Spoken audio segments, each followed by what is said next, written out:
is not here. Steve Mazzera, we can see back there in the field. All the other, Ray Clee, no, Nick Cole, there it is. Craig Trinder already. There they go, good start. Right, Nick Cole, Dennis Charlotte, that's the points leaders, and where's that breathing coming from? It's Sloan Frost, early leader. Look at that lead. He's got probably 25 metres over and above second spot, so 25 metres. He'll be hoping he doesn't repeat what happened in the first race. He was that said, Seaton take the big dive in, and he's the third place on above Dennis Charlotte. He loses it again, he loses it back to fourth, and he's going to lose it to Nick Cole. Nick Cole's going to go up in the inside, fifth position at the moment, but no, doesn't quite make it stick at the moment. At the hairpin, coming into the hairpin, yes. Sloan Frost, that is 40, 50 metres, just stretching it out big time now, isn't it? Heading up towards Higgins for the first time of 12 as well there too. And he'll be determined to put points on the board this time after crashing out at the hairpin in that first race, sliding straight ahead on the grass, costing a lot of fun and no points in the bag for him. But that's a comfortable lead to start with, but there's a lot of hard charges right behind as the tyres warm to the task and as the guys settle into the job as well across the top of the grid. And Sloan Frost leading through there, Craig Church right up there as well, and Dennis Charlotte, Chris Seaton and Nick Cole. Nick Cole probably will be disappointed with that fifth place finish in the first race, and running back there at around about the same place, and already we've got the 1, 2, 3, 4 leaders heading out, and we go back then to the social pack and behind them. In fact, Nick is right up there at the moment, and running up there at third. Then we go back to that is Ray Clee, Ryan Hampton, Tony Rees, and being pretty anonymous, these guys, and I think Spider before referred to it as the old men of the field out there. Certainly Ray and Tony have been around for many, many years, all go raised back about 20 years ago to 250 production racing guys, and still at it and still pretty competitive to boot as well.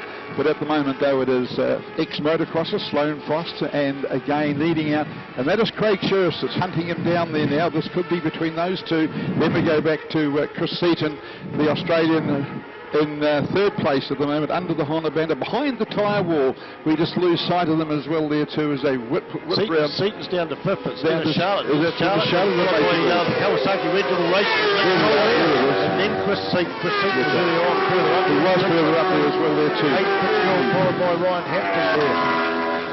Craig Church is closed up there. Yeah. They've got a 16003. We're just 3,000 a second off into the 5. So Craig has closed the gap substantially, and the pack in behind. Well, let's come down from 50 metres to 5 bike lengths.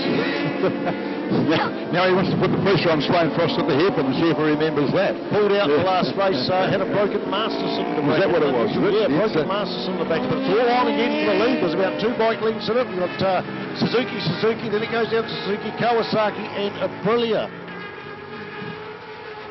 Then to Higgins again for the third time, and again a good view from Higgins, and a well-designed racetrack, as I so often say at Manfield here, with the lots of what's the word we call it, the gradients all right, and the corner angles all right as well there too. The drains quickly in the wet, but thankfully no problems with that today. Perfect weather conditions, and again out of the big sweeper they lead, and it is Sloan Frost across the top of the stripe. 10, 15, 20 bike lengths between, a big gap then.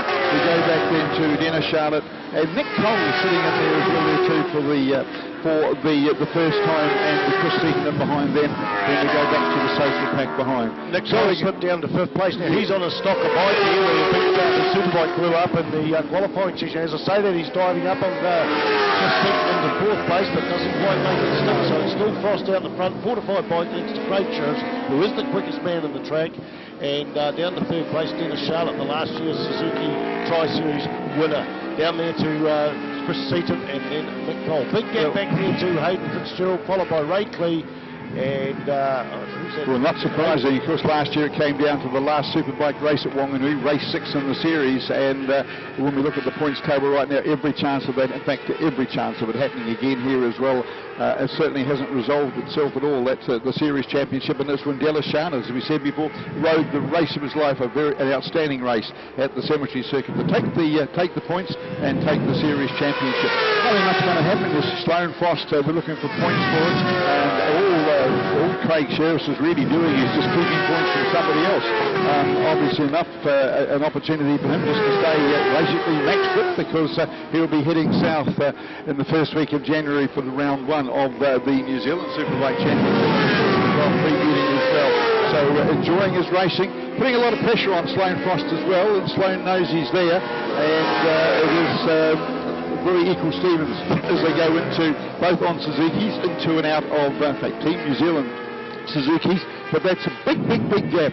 Della Charlotte sitting in 3rd place, and again he won't, if he's doing the maths as well there too, he won't be too, because he will still hold the lead in the championship. Nick Cole has the 1-point lead at the moment. If Dennis Charlotte stays where he is right now, quickly doing the maths on it, it will still be that he will leave Manfield today as the championship points leader. He didn't do that last year. And remember, it was this, it wasn't this race, it was the first race last year where we lost Andrew Stroud, and that dramatic crash in the middle of the big sweeper. That time in that job, we've got a bit of a time battle going on. Pirelli on the front bike of Sloane Frost, followed by Craig Sheriffs, who's running Dunlops this season. Dennis Charlotte's a Pirelli job there.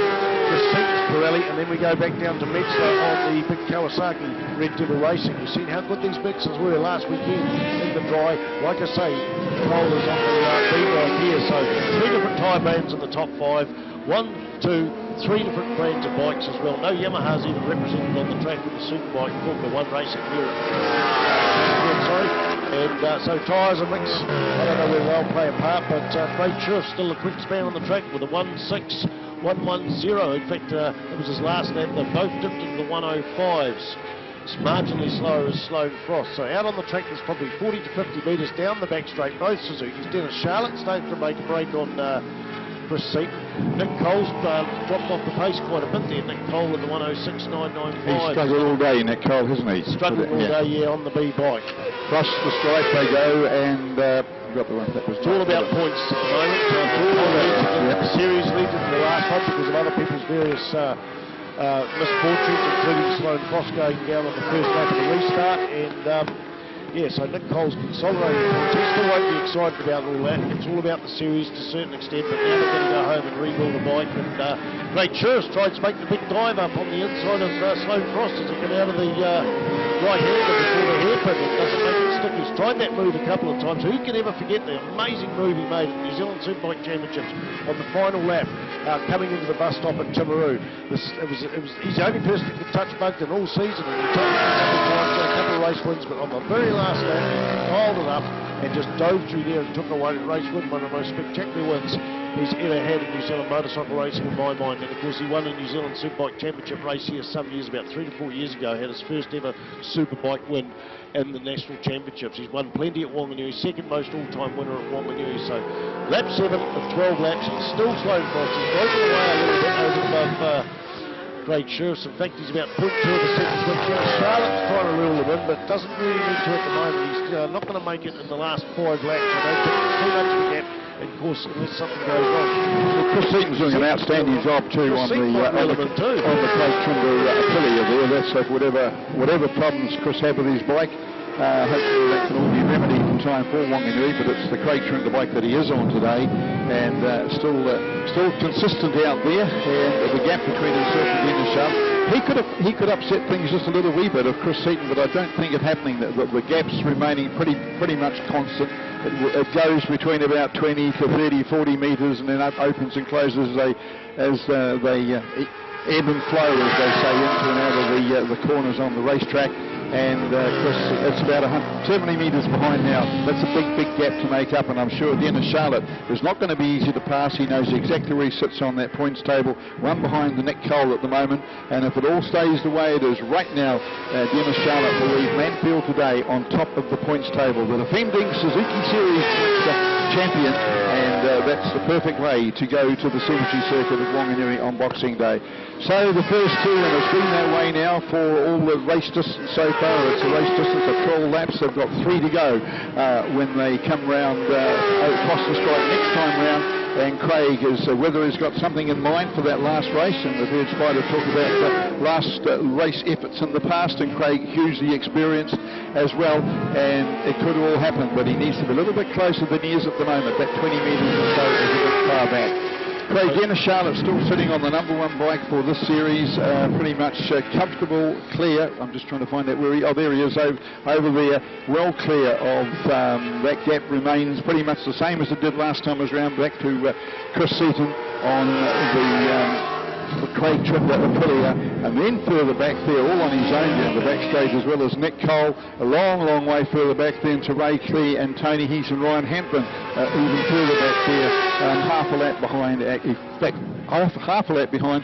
These guys are coming down the back straight and directly across the other side of the circuit on the stripe. The race leaders go through. They'll get the weight, no they won't, they got two to go when they come round across the stripe next. And again, we just wonder if Craig does have something in the back pocket to it does. Sponsored GSXR 1000 right on the back of Sloane Frost now. So right out in the front it is Sloane Frost, but only a bike length behind. There will be a back marker coming up. Australian Doug Hall on the letter H is it's going to be happening in a couple of laps. Well, actually, that'll be the only back marker, and the experienced rider with that as well there too. There's nothing much else from back markers out there, thankfully.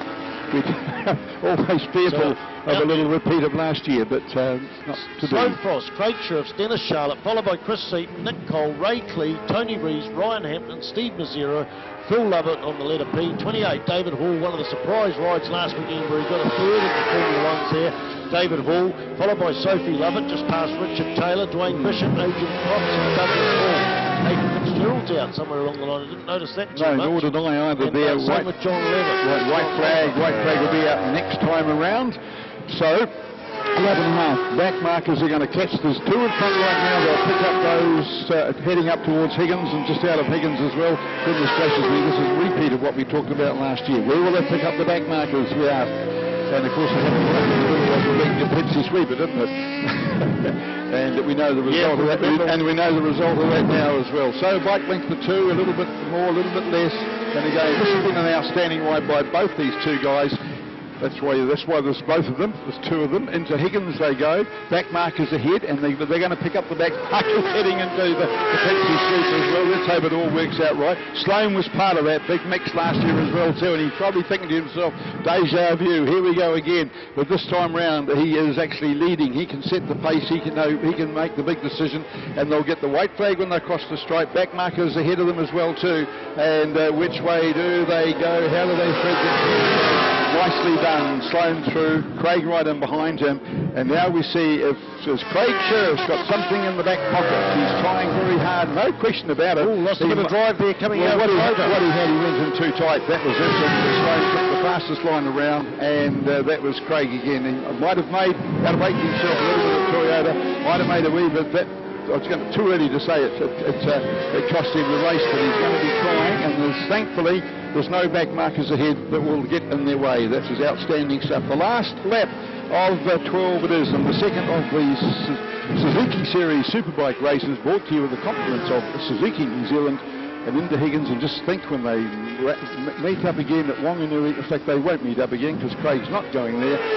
Guy Martin will be part of the action. We'll be interested to see what part he plays. Well, the last big sweeper coming up. Has Craig got anything there? Has he managed to work out something in the laps, so whether or not he's got a place to pass or where it's going to work? It looks like he has not. The charge to the checkered flag, the 2 big Suzukis, the checkered flag is there. Across the stripe they go, and as close together or as far apart, whatever you want, as they have been all through the race, and also right down below us as well there too. Dennis Charlotte still, and Chris Seaton as well. Chris on the Craig Trinder Aprilia, and doing a very good job too on a bike that he didn't ride yesterday. It was his own bike. They had troubles with his own bike yesterday, but hopefully his bike he'll have up and running in time for Wanganui. As we mentioned before, he is the current lap record holder for the 600 Supersport class at the Wanganui Cemetery Circuit as Chris Seaton, a title, at least a mark that he set away back there in 2006.